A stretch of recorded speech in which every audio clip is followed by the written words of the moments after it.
Oke guys, kita lanjutkan. Nah, sekarang bagaimana cara melakukan konsolidasi? Nah, ini adalah prosedurnya ya. Jadi pertama cara melakukannya adalah menggabungkan laporan keuangan entitas induk dan anak satu persatu. Nah, jadi nanti ada yang parents, ada yang subsidiary, apanya dijumlahkan? Aset, liability, equity dari masing-masing ini dijumlahkan, gitu ya. Kemudian ini kan di neraca atau Shopee. Jadi gini kita kayak bikin neraca saldo gitu ya. Jadi kalau kita lihat ke AKM 1, kita bikin kayak trial balance gitu ya. Trial itu kan coba-coba gitu ya. Jadi neraca yang untuk dicoba-coba. Nah, kita bikin seperti ini. Jadi kayak satu kolom semua. Jadi yang including Shopee dan including juga Soci gitu ya. Atau income statement. Jadi tidak hanya aset, liability, equity, tapi nanti dalam worksheet nanti, jadi kita bikin worksheet. Nah, worksheet itu nanti seperti trial balance ya, kalau di AKM 1. Nah, dan terdiri dari akun Soci atau income statement dan Shopee. Jadi aset, liability, equity, penghasilan, dan beban. Ya. Nah, setelah itu gimana? Laporan keuangan tujuannya, laporan keuangan konsolidasian tujuannya untuk apa?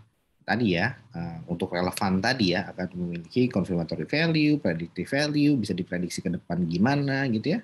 Dan juga untuk disajikan bahwa pada dasarnya meskipun kalau P tambah S ini masing-masing memiliki kedudukan hukum, artinya melaporkan laporan keuangan masing-masingnya, tapi secara substansi karena si S ini dimiliki oleh si P sebesar lebih dari 50%, maka secara substansi ini adalah satu kesatuan ekonomi sehingga harus ditambahkan.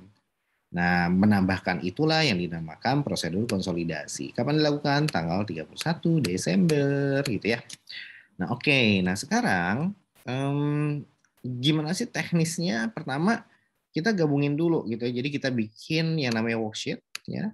Kemudian ini seperti neraca saldo. Jadi kita urutkan ya, jadi mulai dari Shopee-nya gitu, aset, liabilitas sama ekuitas gitu ya.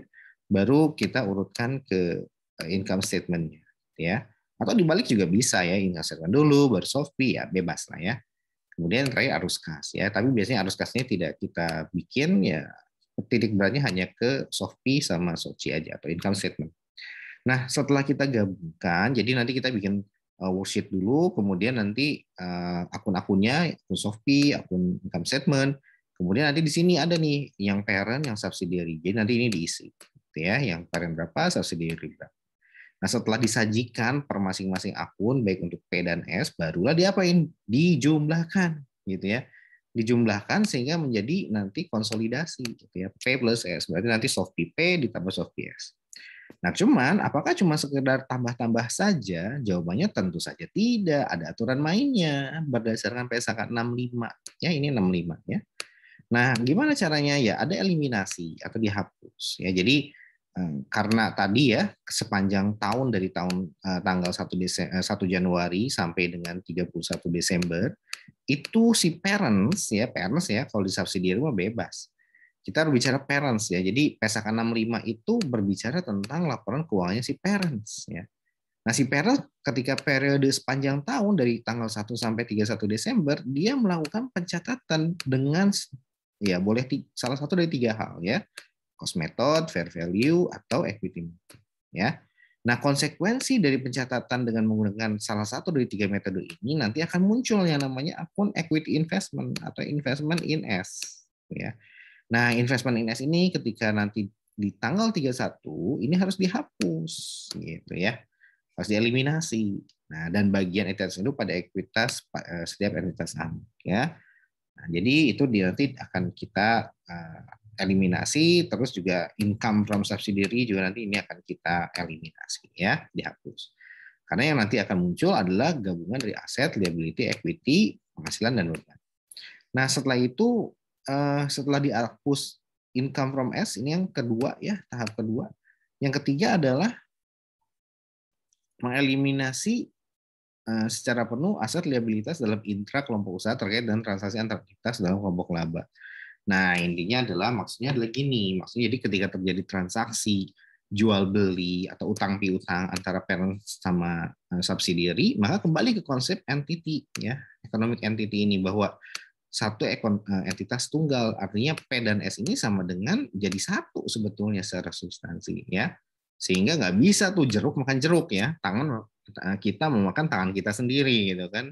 Susah dong kalau kayak gitu ya. Maka harus ada transaksi antara parents and subsidiary seperti utang piutang ini harus dieliminasi, harus dihapus ya. Nah, kemudian yang keempat adalah mengidentifikasi kepentingan non pengendali. Jadi setelah kita bikin worksheet-nya, ada sisi parent, ada sisi S, kemudian juga kita tambahkan gitu ya. Yang pertama, kemudian yang kedua kita hapus equity investment-nya gitu, kita hapus.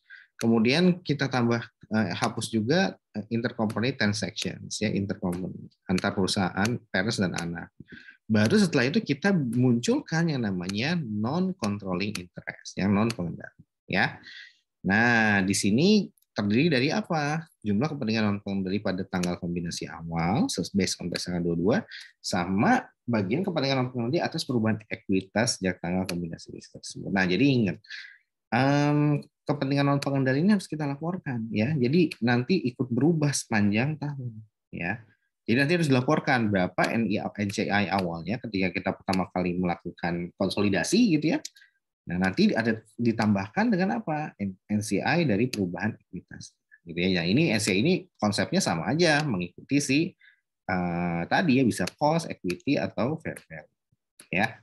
Jadi sepanjang 1 Januari sampai 31 Desember ini dicatatnya dengan metode cost, equity atau fair value. Kalau misalnya cost berarti nanti akan ada dividend income. Ya, pokoknya seperti itulah. Jadi kurang lebih sama dengan si controlling interest, hanya saja bedanya dia porsinya lebih kecil ya.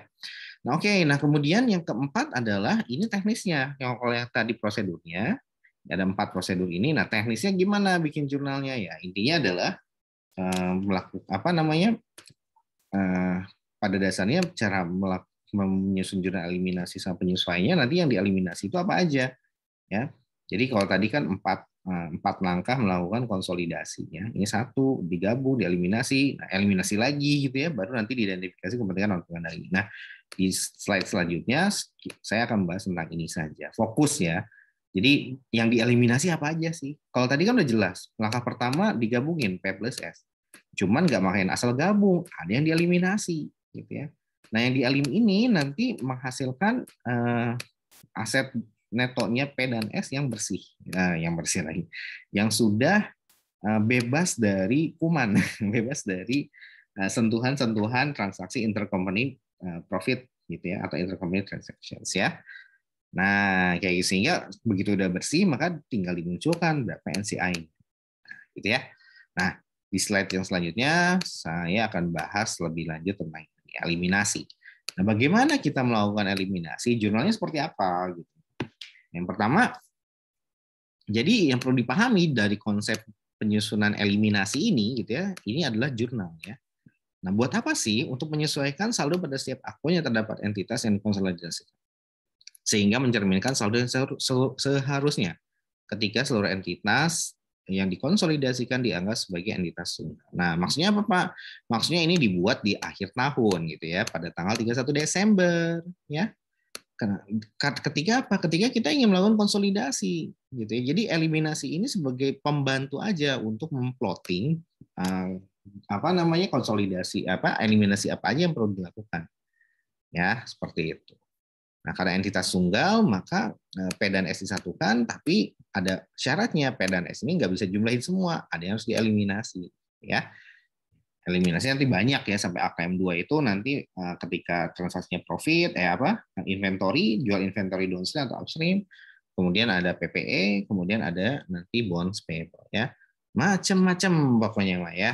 Nah, jadi eliminasi bisa macam-macam. Nah, tapi yang perlu diperhatikan, eliminasi hanya dilakukan pada saat proses penyiapan laporan konsol saja.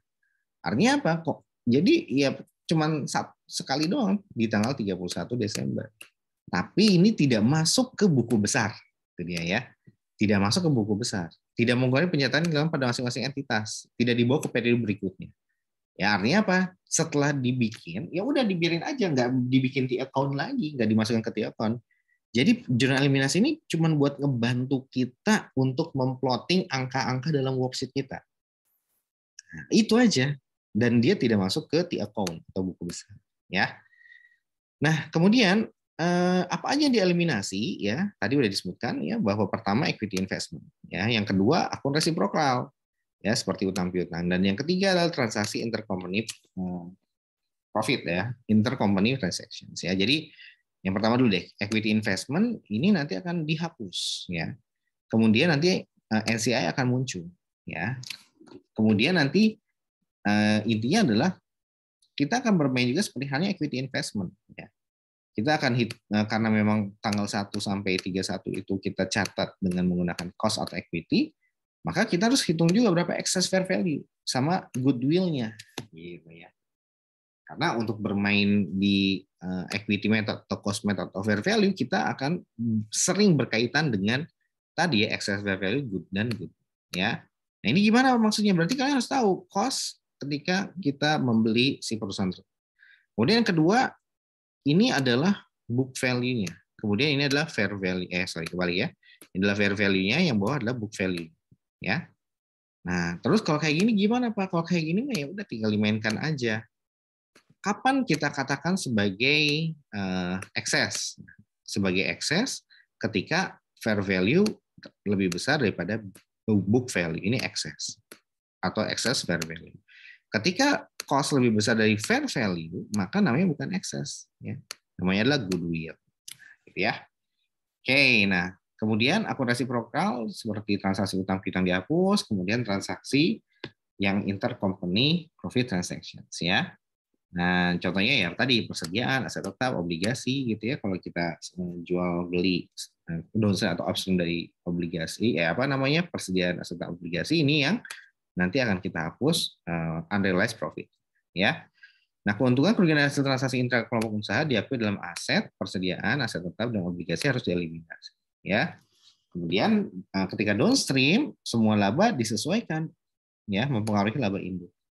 Ketika upstream, semua laba disesuaikan, ya, kan mempengaruhi laba atau bagian kepentingan mempengaruhi karena ada laba di anak usaha. Ya, jadi intinya adalah ketika downstream, ya, itu ketika kita tahu ada unrealized profit, ya, maka diakui seluruhnya. Nah, itu maksudnya, ya.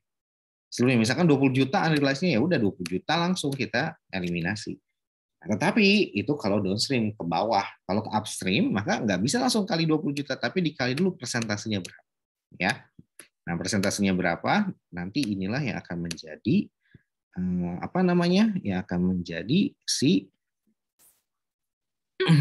akan menjadi